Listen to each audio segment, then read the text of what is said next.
Welcome to Tenor Tech, where I solve the problems you didn't even know you had. You start by verifying the exact error 10 message in the log so you know the root. Once done, make a backup of configuration files and create a restore point. This protects you if a repair changes settings. Next, ensure you have administrator access and note the current software or driver version because version mismatches often cause error 10. Do these initial checks now. They save time and let you proceed safely into targeted fixes. You will now run diagnostics to isolate which module triggers error 10, read the failure codes and dependent services.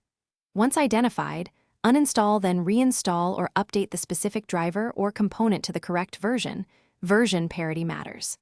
After reinstalling, clear application caches and reset file permissions so stale files don't reintroduce the fault.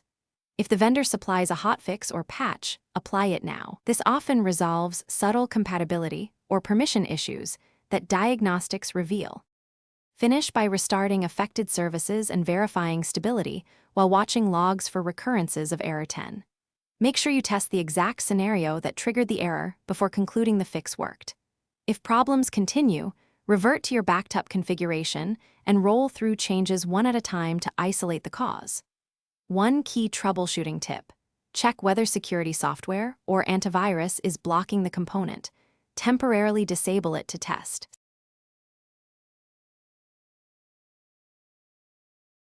Thanks for watching. Subscribe to keep your life in tune.